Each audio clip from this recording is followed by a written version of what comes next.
الله أكبر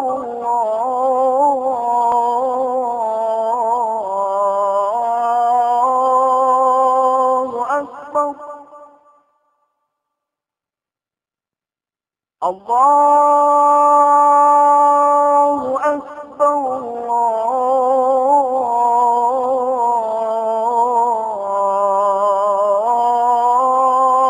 الله أكبر أشهد أن لا إله إلا الله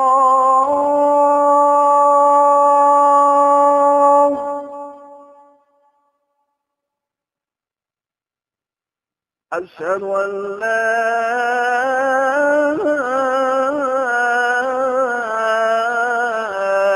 إله إلا الله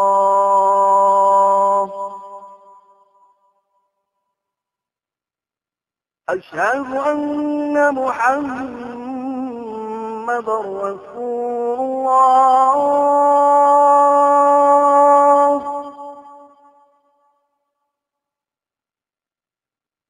أشهد أن محمدا رسول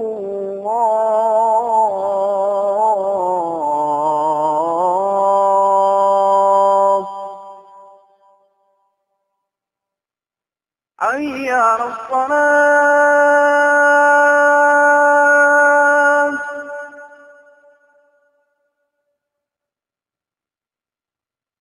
حي على الصلاة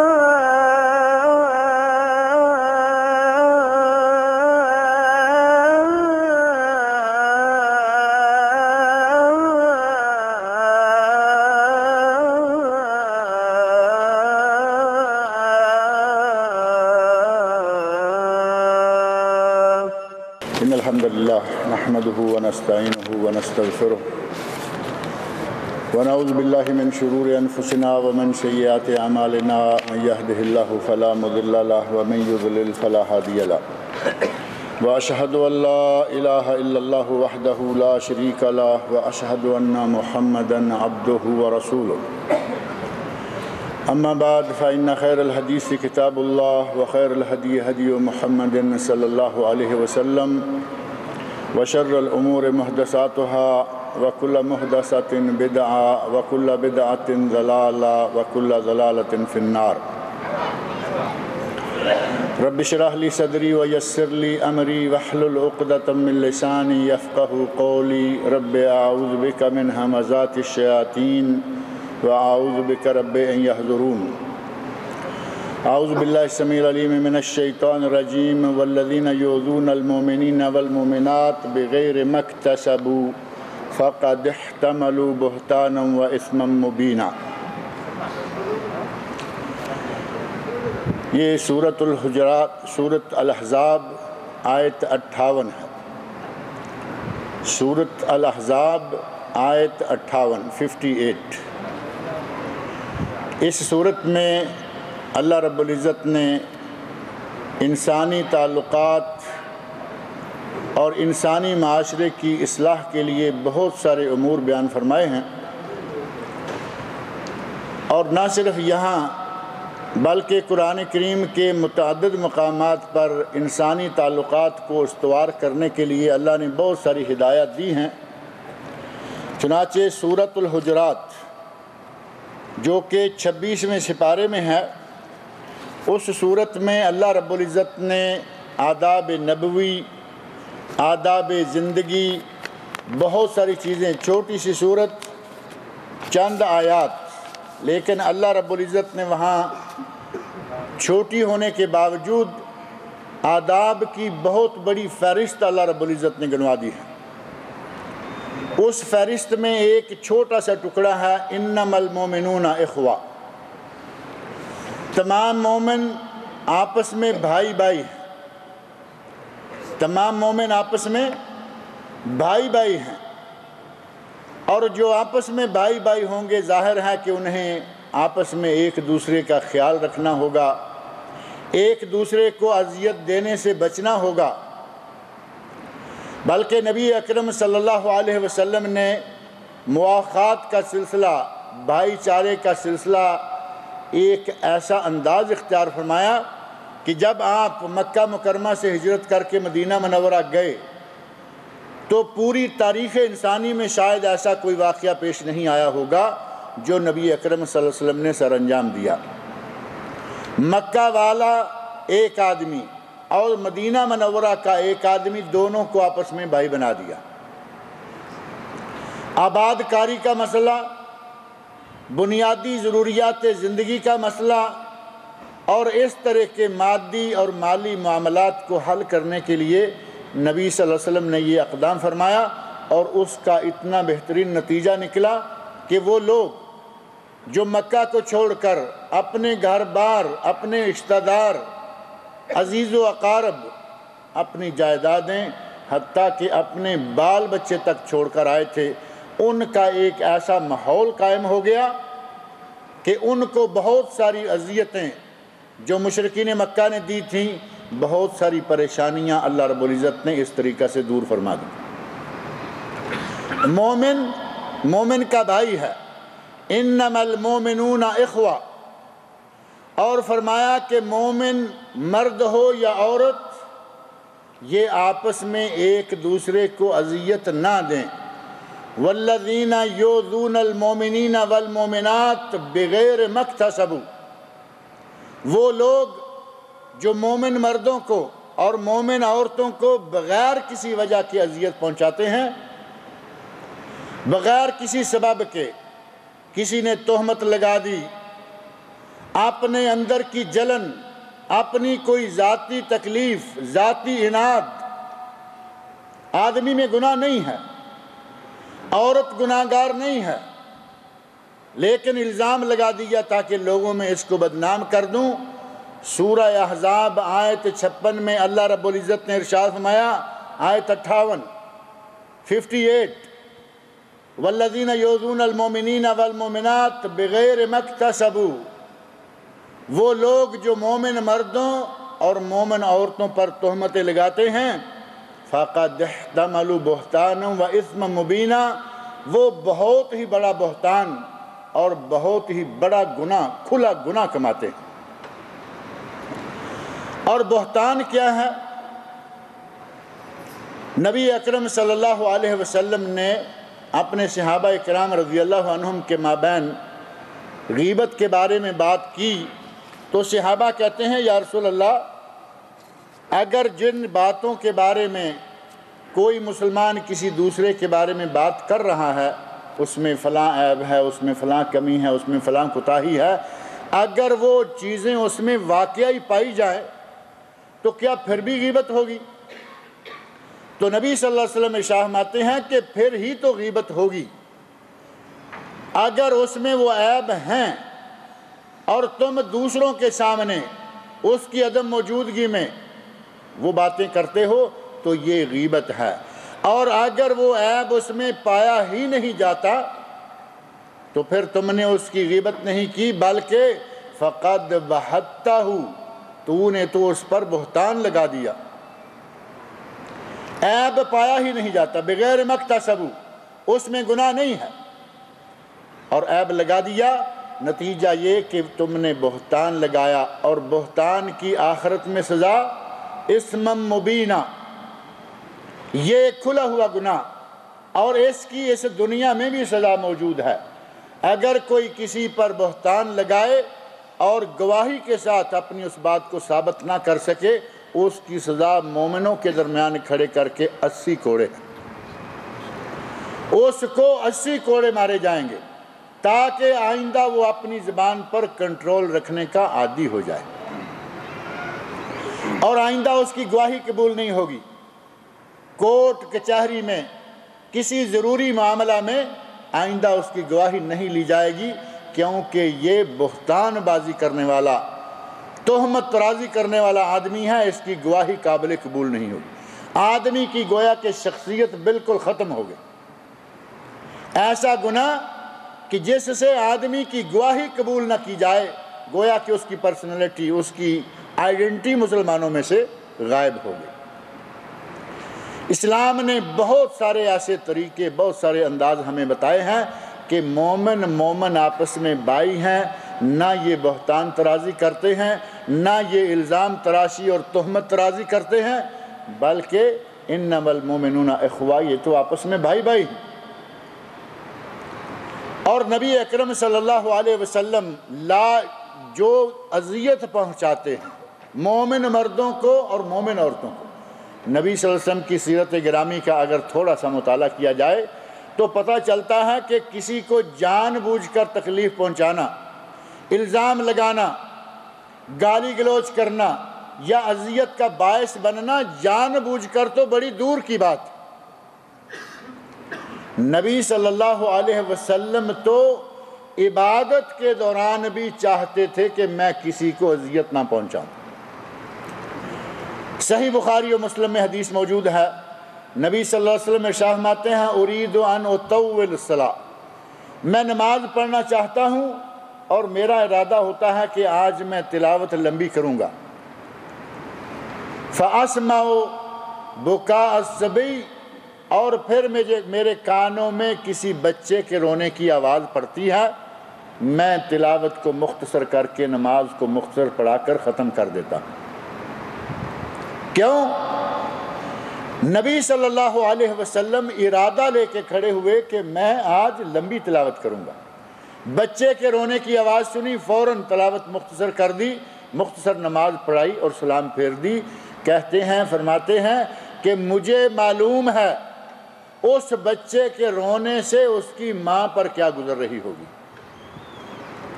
اس بچے کی ماں پر رحم کھاتے ہوئے، ترس کھاتے ہوئے میں نماز کو مختصر کر دیتا ہوں۔ جان بوجھ کر اذیت پہنچانا نہیں، غیر ارادی طور پر نہیں، بلکہ عبادت ہے، عبادت کے دوران بھی اگر کسی کو اذیت پہنچتی ہے تو نبی پاک صلی اللہ علیہ وسلم کو یہ بات بھی گوارا نہیں تھی۔ ایک آدمی مسجد میں داخل ہو اور وہ لوگوں کے اوپر سے پھلانگتا ہوا، گزرتا ہوا، کندھوں کے اوپر سے نکلا چلا جا رہا ہے، اس کا شوق یہ ہے کہ میں آج پہلی صف تک پہنچوں گا۔ ہمارے ایسے لوگ ہیں، لیٹ آتے ہیں لیکن پہلی صف میں پہنچنے کا شوق اتنا چرایا ہوا ہے کہ کسی کو دھکا، کسی کو یہ، کسی کو وہ، اور کسی کے کندھے پہ ٹھڈے مارتے ہوئے چلے جا رہے ہیں۔ نبی اکرم، کوئی کام برا ہے؟ کام بڑا اچھا ہے۔ پہلی صف میں، پہلی صف کے نمازی صف اول کے غازی بننا چاہتے ہیں، لیکن نبی صلی اللہ علیہ وسلم نے اس طرح مسجد میں داخل ہوتے ہوئے آدمی کو دیکھا تو فرمایا اجلس، بیٹھ جاؤ، فقد آذیت و آنیت، لیٹ آئے ہو اور دوسروں کو اذیت پہنچا رہے ہو، لیٹ تم آئے ہو، تاخیر سے تم آئے ہو، اور اب اپنی اس حرکت سے لوگوں کو پریشان کر رہے ہو، کسی کو بائیں دھکیلا، کسی کو دائیں دھکیلا اور آگے نکلتے جا رہے ہو۔ فرمایا اجلس، جہاں کہیں ہو وہیں بیٹھ جاؤ۔ ایک آدمی سے مخاطب ہو کر کہا تھا اجلس، اور کوئی دوسرا آدمی بھی صحابہ میں سے آ رہا تھا، انہوں نے لفظ اجلس سنا اور جہاں تھے وہیں بیٹھ گئے۔ صحابہ کرام کی اطاعت کا انداز بھی بڑا ہی نرالا ہے۔ ایک ذرہ برابر فکر سوچ کے پتہ نہیں اس کی وجہ کیا ہوگی، کیا ہوگا، کیوں کہا ہوگا، یہ نہیں، سنا اجلس تو کہا کہ شاید مجھے ہی کہا گیا ہوگا۔ اجلس کا معنی بیٹھ جاؤ، جہاں تھے وہیں بیٹھ گئے۔ نبی اکرم صلی اللہ علیہ وسلم نے مسجد میں داخل ہونے والے کا اگر انداز کسی دوسرے کو اذیت پہنچانے والا ہے، اس کو سختی سے منع کر دیا، فرمایا جہاں ہو، جہاں تک پہنچ گئے ہو وہیں بیٹھ جاؤ۔ اور اس کو نبی صلی اللہ علیہ وسلم نے فرمایا آذیت و آنیت، اذیت دی ہے، لیٹ آئے۔ اور اگر جان بوجھ کر کسی کو بہت ہی زیادہ اذیت ناک کام کر کے اذیت پہنچائی جائے تو کیا وہ نبی صلی اللہ علیہ وسلم کو گوارا ہوگی؟ انسان تو انسان، نبی صلی اللہ علیہ وسلم کو تو جانوروں کو اذیت پہنچانا گوارا نہیں تھا۔ بہت سارے واقعات ایسے ہیں کہ جانوروں کو اذیت پہنچانے والے لوگوں کو نبی صلی اللہ علیہ وسلم نے سختی سے منع کیا۔ چیونٹیوں کے گروندے میں آگ لگی دیکھی آپ آگ بگولا ہو گئے، ناراض ہو گئے، غصے ہوئے، اور فرمایا فَإِنَّهُ لَا يَنبَغِي لِأَحَدٍ أَن يُعَذِّبَ بِالنَّارِ إِلَّا رَبُّ النَّارِ۔ لوگو، اس آگ کے خالق اللہ کے سوا کسی کو اس بات کی اجازت نہیں ہے کہ وہ کسی جاندار کو آگ کے ساتھ اذیت پہنچائے۔ چیونٹی ایک چھوٹا سا زمین پر رینگتا ہوا کیڑا جس کی کوئی اتنی بڑی اہمیت بھی نہیں ہے، لیکن نبی صلی اللہ علیہ وسلم کو چیونٹی کو اذیت دینا گوارا نہیں ہوا، اونٹ کو اذیت دینا گوارا نہیں ہوا، چڑیا کو اذیت دینا گوارا نہیں ہوا۔ قربانی کے جانور کو ذبح تو کرنا ہی ہوتا ہے، لیکن آپ نے اتنی تعلیمات دی ہیں کہ قربانی کے جانور کی آنکھوں کے سامنے چھری تیز نہ کرو، اس کو لٹانے کے بعد چھری تیز نہ کرو، اس کو جب سر مقتل لیے جا رہے ہو تو ٹانگ سے گھسیٹ کر نہ لے جاؤ، بلکہ اچھے طریقے سے جیسے رسی وغیرہ سے پکڑ کر لے جایا جاتا ہے آرام سے لے کے جاؤ۔ صحابہ کرام نے، خلفائے راشدین نے نبی صلی اللہ علیہ وسلم کی یہ تعلیمات نافذ کی، اور حلال جانور تو حلال جانور، نبی صلی اللہ علیہ وسلم کو تو حرام جانوروں کو اذیت پہنچانا بھی گوارا نہیں تھا۔ کتا حرام ہے نا؟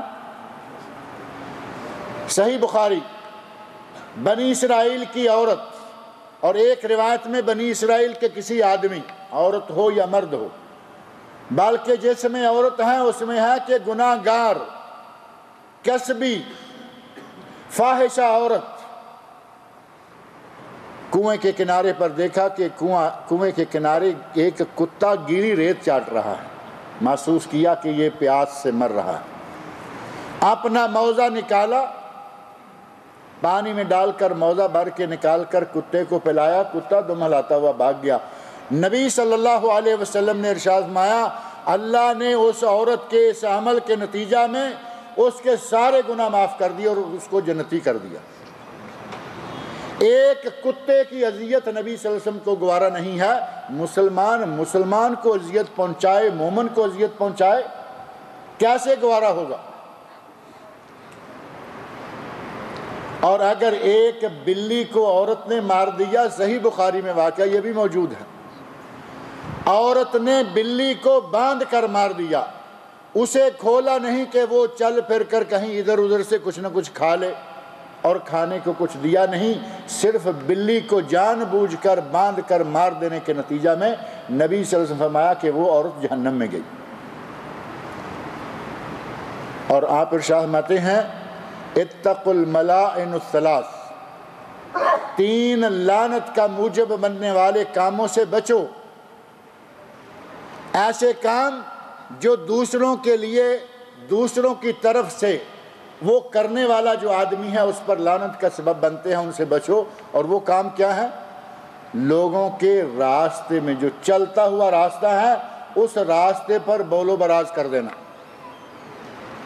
لوگوں کے سائے کی جگہ جہاں لوگ تھوڑا سا وقت دوپہر کا سستانے کے لیے، ٹھنڈک لینے کے لیے سائے کے نیچے بیٹھ جاتے ہیں، وہاں بول و براز کر دینا۔ اور موارد، وہ مقامات کنویں کے چاروں طرف، چشمے کے قریب جہاں لوگ پانی لینے کے لیے آتے جاتے ہیں، وہاں بول و براز کر دینا۔ فرمایا ان 3 جگہوں پر بول و براز کرنے والے پر ساری دنیا کی لعنتیں آتی۔ اتقوا الملائن الثلاث، ان 3 لعنت والے کاموں سے بچو۔ جس نبی نے ہمیں یہ آداب سکھلائے اس نبی کے دل میں کتنی رحمت موجزن ہے، اپنے لوگوں کے لیے، غیروں کے لیے، جانوروں کے لیے۔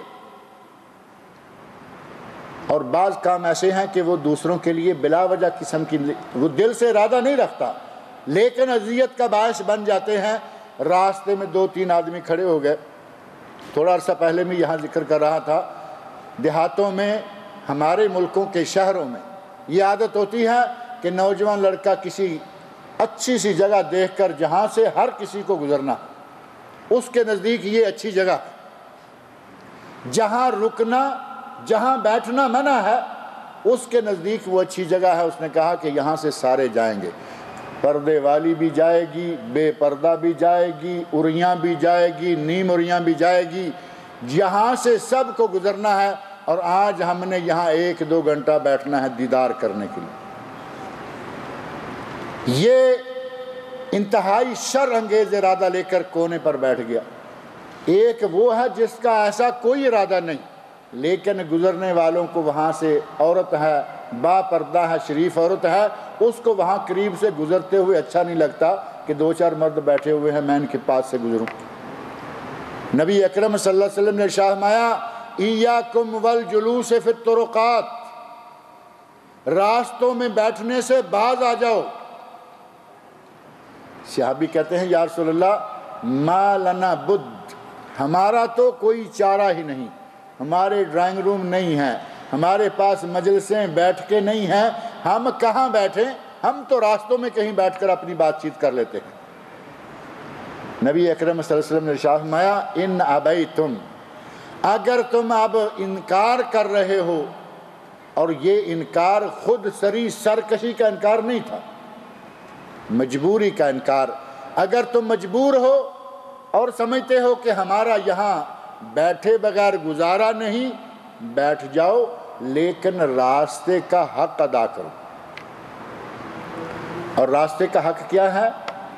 غض البصر، اپنی نگاہوں کو جھکا کے رکھو، اپنی باتیں کرو، ادھر ادھر آنے جانے والی عورتوں کو نہ تاڑو، عورتوں کو نہ تاڑو، نہ فکرے کسو، نہ اپنی زبان سے گھٹیا باتیں نکالو تاکہ گزرنے والوں کو، عورتوں کو، مردوں کو کوئی اذیت پہنچے۔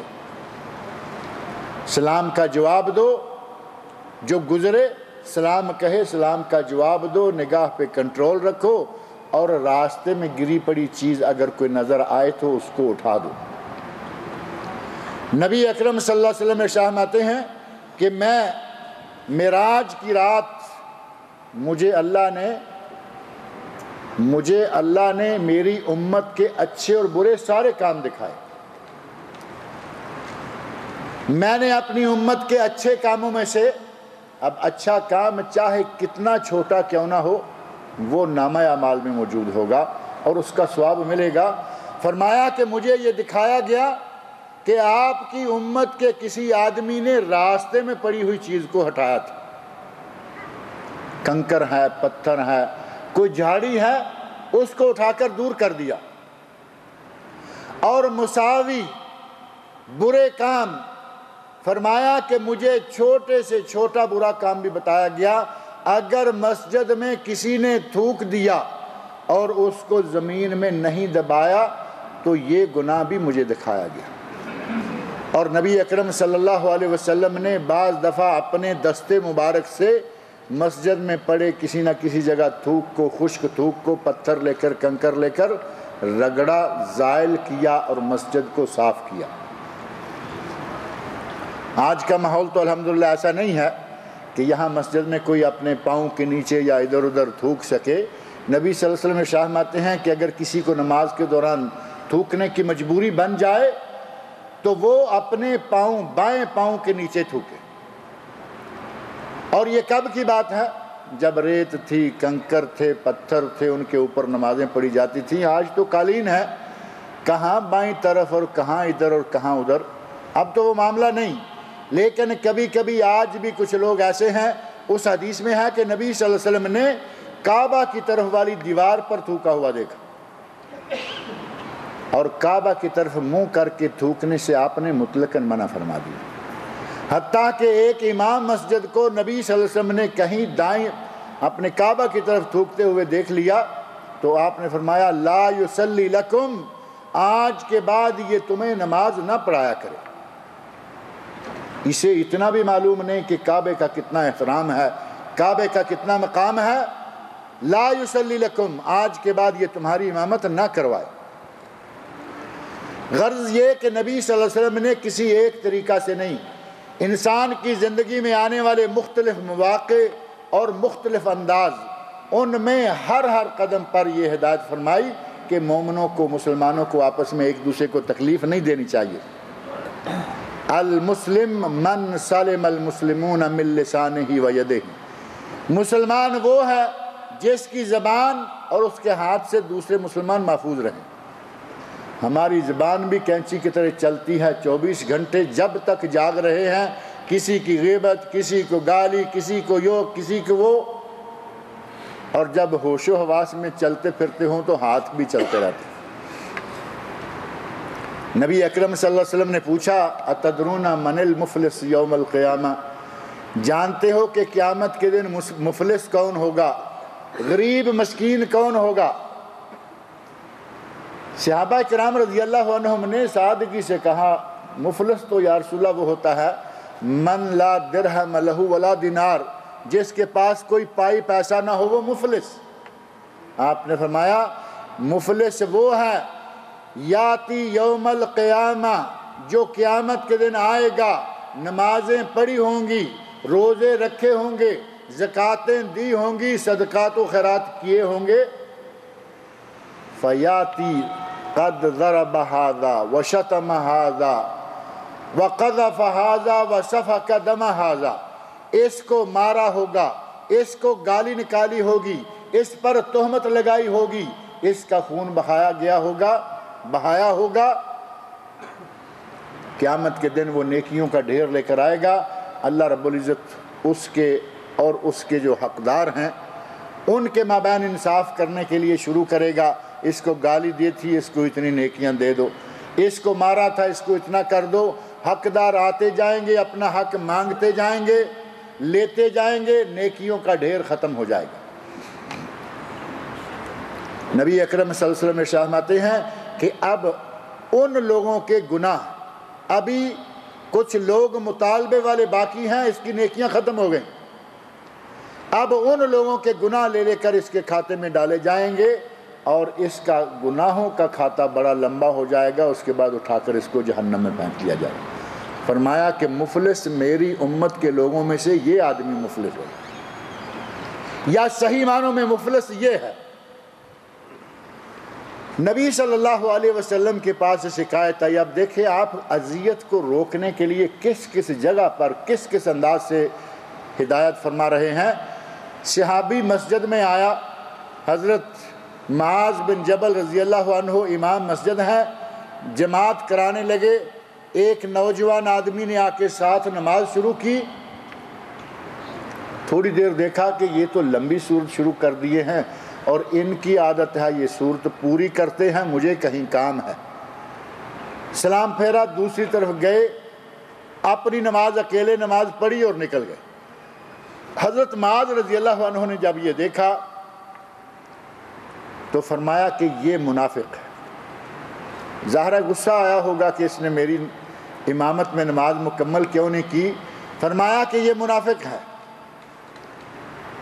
اس نوجوان کو یہ بات پہنچی کہ معاذ رضی اللہ عنہ نے مجھے منافق کہا ہے، چاہے امام اور مقتدی کا رشتہ ہی کیوں نہ ہو، اگر کسی پر ناجائز کو لفظ کہا جائے تو ظاہر ہے کہ غصہ آتا ہے۔ انہوں نے جا کر نبی اکرم صلی اللہ علیہ وسلم کی خدمت میں شکایت کر دی کہ مجھے معاذ نے منافق کہا۔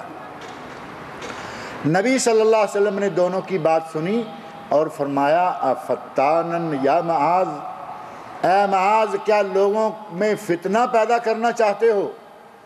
تم لمبی رکعتیں، لمبی قرات، لمبی تلاوت کرو گے، لوگ تم سے نماز چھوڑ چھوڑ کر ہٹتے چلے جائیں گے، فتنہ پیدا کرنا چاہتے ہو؟ ایسا نہ کرو، بلکہ ائمہ کو مستقل ہدایت نبی اکرم صلی اللہ علیہ وسلم نے دے رکھی تھی کہ تم میں سے جب کوئی شخص جماعت کروائے فَلْيُخَفِّفْ، تو وہ ہلکی پھلکی جماعت کرائے، فَإِنَّ مَعَهُ الضَّعِيفُ وَالسَّقِيمُ وَالْكَبِيرُ، اس کے ساتھ کوئی بیمار ہے، کوئی بڑی عمر کا ہے، کوئی ذل حاجہ، کوئی حاجت مند ہے، ان لوگوں کا خیال رکھو۔ ان کا خیال رکھے بغیر تم اپنی نماز لمبی پڑھتے چلے جاؤ گے، ان کو اذیت ہوگی، ان کو تکلیف پہنچے گی، ان کے کام میں رکاوٹ آئے گی۔ نیک کاموں میں بھی اگر تھوڑا سا لمبا ہونا چاہے امام تو نبی صلی اللہ علیہ وسلم کو یہ بھی پسند نہیں، اور فرمایا کہ جب خود نماز پڑھنے لگے تو لمبی پڑھو، جتنی چاہے لمبی کرو۔ علامہ محمد ناصر الدین البانی رحمۃ اللہ علیہ اپنی کتاب میں اس حدیث کو ذکر کر کے لکھتے ہیں، صفت صلاۃ النبی من التکبیر الی التسلیم کانک تراہ، نبی صلی اللہ علیہ وسلم کی نماز تکبیر تحریمہ سے لے کر سلام پھیرنے تک صحیح احادیث کی روشنی میں گویا کہ آپ نبی کو نماز پڑھتے ہوئے دیکھ رہے ہیں۔ صحیح احادیث کی روشنی میں نبی صلی اللہ علیہ وسلم کی نماز کا آنکھوں دیکھا حال، کتاب کا نام، اور نماز نبوی کے نام سے یہ کتاب چھپ چکی ہے پاکستان سے بھی اور انڈیا سے بھی۔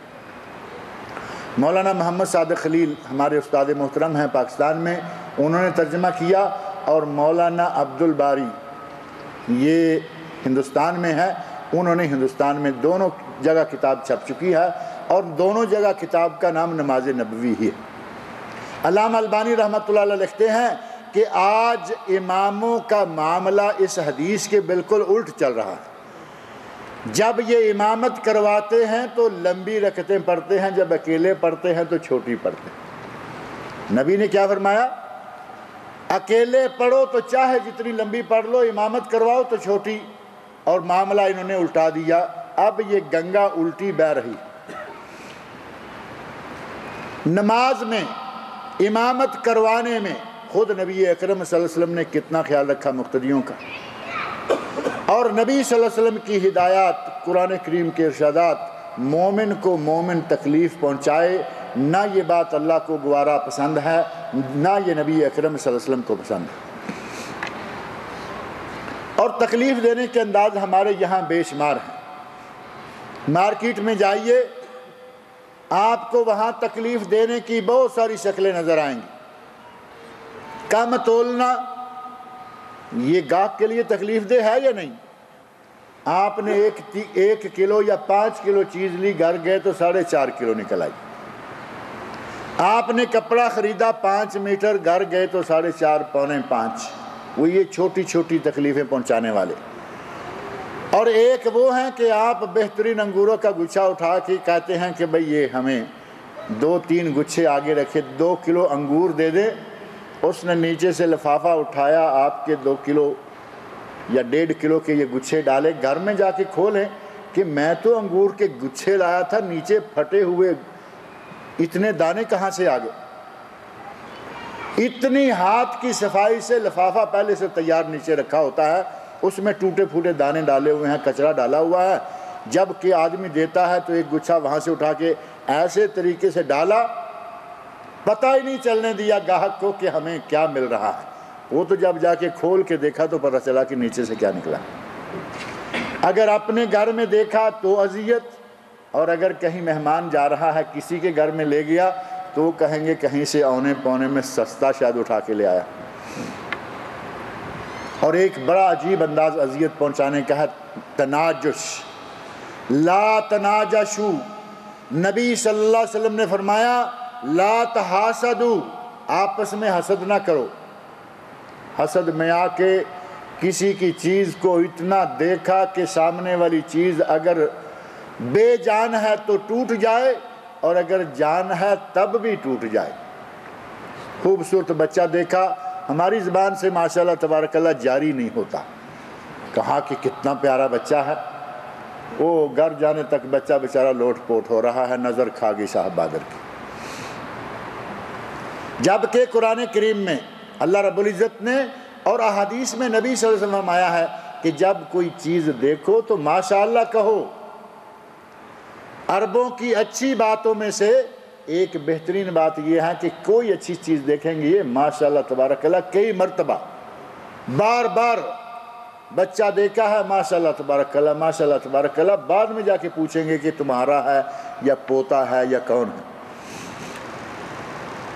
کسی کے پاس گاڑی دیکھی، کسی کے پاس کوئی چیز دیکھی، بڑے اچھے طریقے سے ماشاءاللہ تبارک اللہ کے بعد آگے چلیں گے، بلکہ دعائیں دیتے ہوئے آتاک اللہ خیرہا وکفاک اللہ شرہا، اللہ تمہیں گاڑی کی برکتیں عطا کرے اور اس کے شر سے اللہ تمہیں محفوظ رکھے، بعد میں آگے چلیں گے۔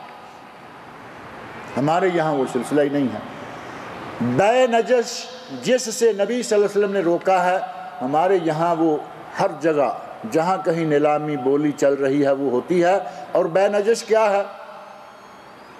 مارکیٹ میں پہنچ گئے، اپنی گاڑی کہیں چھپا کے لگا دی، اور جو گاڑیوں کا شوروم ہے، معرض ہے، اس کے ساتھ دعا سلام ہے۔ اسے کہا کہ آج آپ کی گاڑیاں ہم بکوائیں گے۔ گاڑی 5,000 کی ہے یا 10,000 کی ہے، پرانی گاڑی بک رہی ہے۔ یہ آتے ہیں، گھومتے پھرتے دیکھتے ہیں کہ بولی 4 کے قریب پہنچی ہے۔ یہ آ کے کہہ دیتے ہیں جی 4.5۔ کسی کو ضرورت ہے وہ کہتا ہے کہ ہم اوپر کوئی 100 ڈال دیتے ہیں، 200 ڈال دیتے ہیں، وہ کہتا ہے جی 4.25۔ یہ جو معرض والے کا چھوڑا ہوا ہے یا معرض والے کا بلا وجہ اپنے کرائے پر مہربان بنا ہوا ہے، یہ کہتا ہے 5۔ اب جس بیچارے کی ضرورت ہے وہ کہتا ہے کہ چلو اور 100-200 چڑھاتے ہیں۔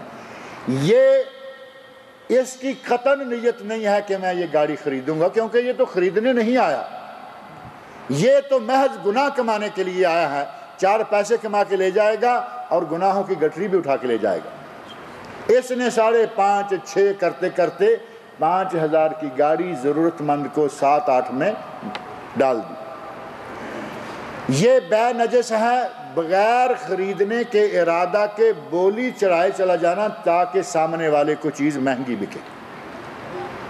ایک کا فائدہ کر دیا کیونکہ اس سے اس نے کچھ لینا ہے، دوسرے کو بہت سارا نقصان پہنچا دیا۔ نبی اکرم صلی اللہ علیہ وسلم نے بعض حدیث، صحیح بخاری میں، صحیح مسلم میں حدیث موجود ہیں، لا تجسسوا، آپس میں ایک دوسرے کو اذیت پہنچانے کی بہت ساری شکلیں۔ لا تجسسوا، ایک دوسرے کی جاسوسی نہ کرو۔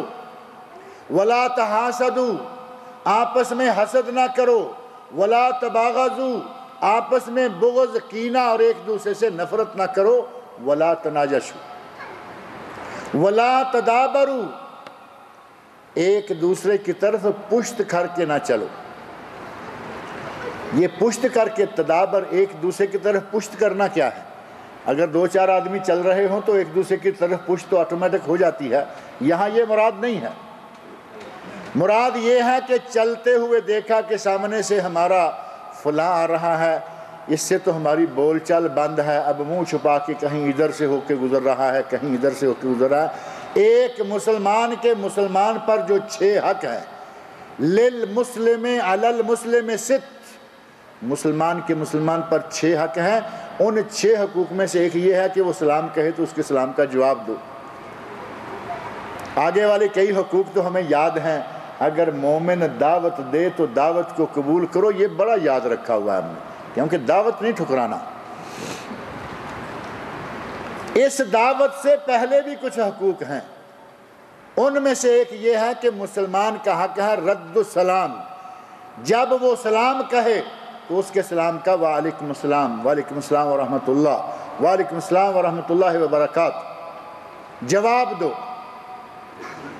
اور جب 2 آدمی گزرنے لگیں آپس میں تو فرمایا کہ پہل کرنے والے کو ثواب زیادہ ہوگا، بڑا چھوٹے کو، چلتا ہوا بیٹھے ہوئے کو، زیادہ تھوڑے لوگوں کو۔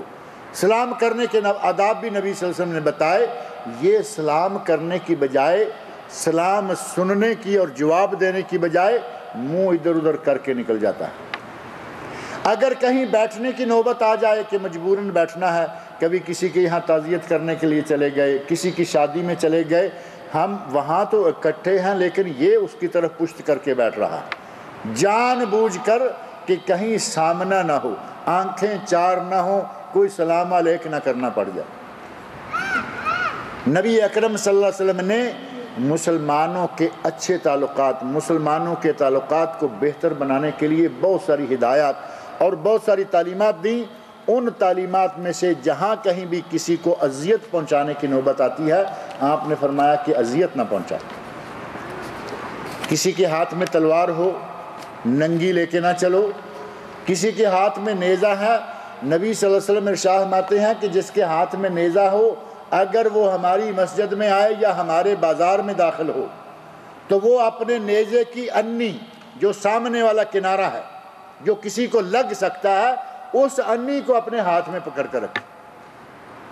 یا نیام میں تلوار ہو، یا نیزے کی انی یا نیزے کا سامنے کا حصہ جو لوہے کا ہے وہ ہاتھ میں ہو تاکہ چلتے ہوئے کسی کو لگ نہ جائے.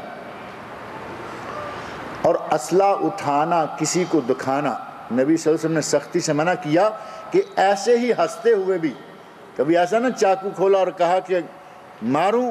نبی صلی اللہ علیہ وسلم فرمایا کہ قطعاً ایسا نہ کرو، کہیں ایسا نہ ہو کہ پیچھے شیطان تھوڑا سا آگے کر دے. آپ کا ارادہ تھا کہ یہاں تک لے جاؤں گا اور روک لوں گا، آپ کا تو ارادہ ایسا ہے. اور آپ کے ارادے کے ساتھ دوسری قوتیں بہت ساری ہیں. آج کل سیاستدان بھی بڑا کہتے ہیں کچھ خفیہ قوتوں نے یہ کروا دیا اور وہ کروا دیا. ایک خفیہ قوت انسان کے ساتھ ہر وقت لگ جاتی ہے، جس کو نبی صلی اللہ علیہ وسلم فرمایا قرین، گناہوں کی طرف رغبت دلانے والا.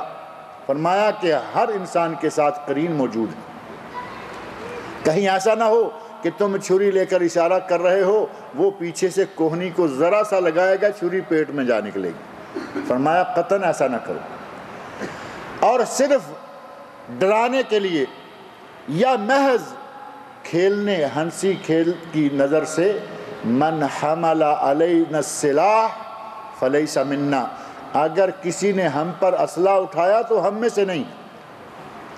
قتل کرنا، کسی کو زخم دینا، کسی کو مارنا تو دور کی بات ہے، جو صرف ہم پر اسلحہ اٹھائے فرمایا وہ ہم میں سے نہیں.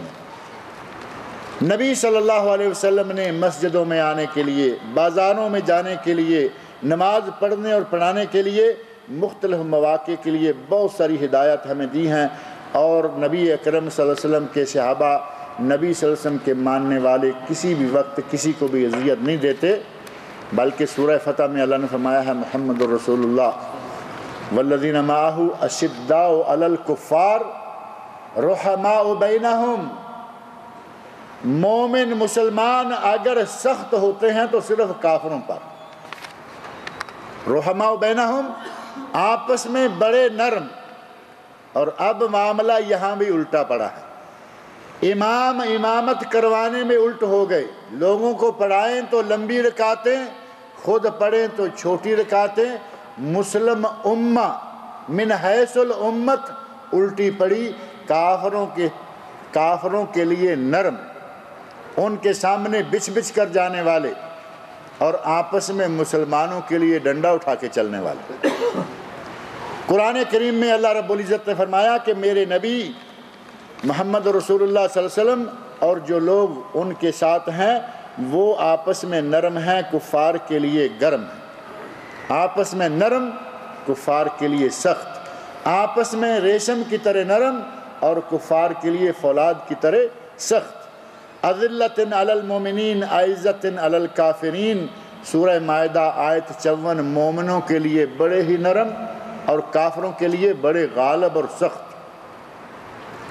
قرآن کریم کی اور نبی اکرم صلی اللہ علیہ وسلم کی ان بتائی ہوئی تعلیمات میں ہمارے لیے بہت سارا مواد موجود ہے کہ ایک دوسرے پر ظلم کرنا، ایک دوسرے کو اذیت پہنچانا، ایک دوسرے کو تکلیف پہنچانا، انسانوں تو کیا جانوروں کو بھی نبی اکرم صلی اللہ علیہ وسلم نے پسند نہیں فرمایا. اور بہت ساری باتیں ہیں، کچھ چیزیں ایسی ہیں کہ ہم آپس میں بڑی آسانی کے ساتھ کہیں گے کہ او فلاں قبیلے سے ہے، فلاں. گھٹیا نظر سے دوسرے کو دیکھنا. نبی صلی اللہ علیہ وسلم ارشاد فرماتے ہیں اثنتان، دو چیزیں ایسی ہیں فی الناس لوگوں میں پائی جاتی ہیں اور وہ ہما بہم کفر، یہ صرف چھوٹا سا گناہ نہیں بلکہ لوگوں میں پایا جانے والا کفر ہے یہ. اور وہ کون کون سی؟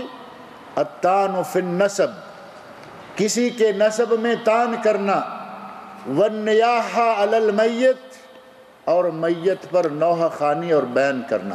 یہ دو چیزیں کفر ہیں لیکن لوگوں میں پائی جاتی. اور ایک چیز بڑی معروف عام یہاں میں ذکر کرتا رہتا ہوں، لوگوں کو اذیت پہنچانے کی جو چیزیں ہیں ان میں سے نبی صلی اللہ علیہ وسلم فرماتے ہیں کہ 4 چیزیں ایسی ہیں اگر وہ کسی میں پائی جائیں تو وہ منافق. 4 من کن فیہ کان منافقا خالصا، اگر کسی میں 4 چیزیں پائی گئی تو خالص منافق. اور اگر ان میں سے ایک پائی گئی تو اسی کے بقدر منافق وہ 25% ہوگا، 50%، 75 یا 100%۔ اور وہ چار چیزیں، اذا حدث کذب، جب بولے تو جھوٹ بولے، اذا وعد اخلف، وعدہ کرے تو وعدہ خلافی۔ وعدہ خلافی سے اذیت پہنچتی ہے نہیں سامنے والے کو، وہ انتظار میں بیٹھا ہے کوئی اپنی ارینجمنٹ کر کے کہ آج میرا بھائی پیسہ لے کے آئے گا جو میں نے اس سے قرض لینا ہے، اس نے وعدہ کیا، وعدہ خلافی کر لی۔ وَإِذَا اؤْتُمِنَ خان، کسی کے پاس امانت رکھی، ہڑپ کر گیا۔ کہاں کہ کس کے سامنے دیے تھے؟ ایسے لوگ ہیں پیسے ہاتھوں ہاتھ لے کر ہڑپ کر گئے اور مانگنے جاؤ کہیں گے کس کے سامنے دی؟ جاؤ محکمہ جاؤ، کورٹ جاؤ، کچہری جاؤ، جس کے پاس مرضی۔ امانت دی رکھنے کے لیے اور یہ گونٹ بھر گیا۔ وَإِذَا خَاصَمَ فَجَرَ، اور جب کبھی تلخ کلامی کی نوبت آ جائے تو بد زبانی پر اتر جائے، گالیاں دینا شروع کر دے۔ نبی اکرم صلی اللہ علیہ وسلم نے فرمایا کہ یہ منافق کی نشانیاں ہیں۔ اللہ رب العزت مجھے اور آپ سب کو ان نشانیوں سے بھی محفوظ رکھے۔ جتنی بھی مسلمانوں کو اذیت دینے والی چیزیں ہیں ان تمام سے اللہ تعالی ہم سب کو محفوظ رکھے۔ نبی صلی اللہ علیہ وسلم نے بہت ساری چیزیں بتائی ہیں۔ مسلمان پر ظلم نہیں کرتا، مسلمان کو حقیر نہیں سمجھتا۔ کسی کے پاس پیسہ کم ہے تو یہ نہیں کہ اس کو حقیر سمجھو، بلکہ اپنا بھائی ہے اسے اپنا بھائی ہی سمجھو، پیسے سے حقارت نہیں۔ ان اکرمکم عند اللہ اتقاکم، اللہ کے یہاں سب سے زیادہ عزت والا وہ ہے جو زیادہ تقوی والا ہے۔ اللہ تعالیٰ مجھے اور آپ سب لوگوں کو نیک عمل کی توفیق عطا فرمائے۔ ان میں سے ایک سوال مجھے بڑا عجیب سا ملا ہے۔ کہتے ہیں کہ ایک آدمی کی ماں مر گئی ہے، اس کے باپ نے نئی شادی کر لی اور تھوڑے دنوں کے بعد باپ نے طلاق دے دی، کیا اس باپ کا بیٹا اس طلاق یافتہ ماں کے ساتھ نکاح کر سکتا ہے؟ طلاق یافتہ ماں تو ہے نا اس کی، کیونکہ اس کے بعد کی بیوی ہے، اس کی سوتیلی ماں ہو گئی۔ کہتے ہیں کہ کیا یہ شادی کر سکتا ہے؟ بھائی جو باپ کی بیوی ہے وہ چاہے اس کی ماں نہیں، باپ کی ظاہر 4 بیویاں ہو سکتی ہیں اور یہ تو ایک عورت کا بیٹا ہے، باقی 3 عورتیں بھی اس کی مائیں ہیں، لیکن سٹیپ مدر کہہ لیں یا کچھ بھی نام دے لیں، سوتیلی مائیں ہیں۔ ان 4 میں سے نہ اپنی کے ساتھ نہ دوسری 3 کے ساتھ، وہ بھی اپنی ہی ہیں، ان میں سے کسی کے ساتھ اس کا نکاح نہیں ہو سکتا۔ اور یہ سننے میں آ رہی ہے بات کہ یہاں کوئی صاحب یہ نکاح کر چکے ہیں۔ اللہ رب العزت اس آدمی کو ہدایت عطا فرمائے جس نے اتنا بڑا اقدام کیا ہے، اتنا بڑا ظلم کر رہا ہے، اسے چاہیے کہ فوری طور پر علیحدگی اختیار کر لے۔ یہ عورت عام عورت نہیں، اس کے باپ کی بیوی ہے۔ باپ مر جائے، یہ سوتیلی ماں بیوہ ہو جائے یا باپ طلاق دے دے، یہ اس کی بیوی ہے، اس کی ماں ہے، اس کے ساتھ قیامت تک اس کا نکاح نہیں ہو سکتا۔ اگر کوئی کر چکا ہے، کسی کا پیغام وہاں تک پہنچ سکتا ہے تو اسے بتایا جائے کہ یہ ظلم چھوڑ دو اور اپنی اصلاح کرو، فوری طور پر علیحدگی اختیار کر لو۔ کہتے ہیں کہ مردہ مت کہو، قرآن کریم میں یہ کہاں تحریر ہے کہ ان کو مردہ مت کہو، یہ زندہ ہیں۔ اور ان کو کون ہے؟ شہداء، یہ ہر آدمی نہیں۔ لا تقولوا لمن يقتل فی سبیل اللہ اموات، جو اللہ کی راہ میں قتل کیے جاتے ہیں یعنی شہادت پاتے ہیں، یہ نہیں کہ اپنے گھر میں پڑا چارپائی پر ہی فوت ہو گیا اور وہ بھی شہید کر لیں اور وہ بھی کہیں کہ اس کو اموات نہ کہو، وہ تو اموات ہیں، لیکن اللہ کی راہ میں موت وہ بھی ہیں، فوت وہ بھی ہو جاتے ہیں، اس دنیا سے وہ بھی منتقل ہو گئے۔ شہداء کی بیویاں نکاح کرتی ہیں یا نہیں؟ شہداء کی بیویاں دوسرے آدمی سے نکاح کر لیتی ہیں، اگر وہ ان معنوں میں زندہ ہی ہوں کہ وہ فوت نہیں ہوئے تو پھر اس کی بیوی نکاح کیوں کرے؟ لیکن وہ اتنا اکرام، اتنی عزت اللہ کے یہاں پا جاتے ہیں کہ اللہ نے فرمایا کہ ان کو مردہ نہ کہو۔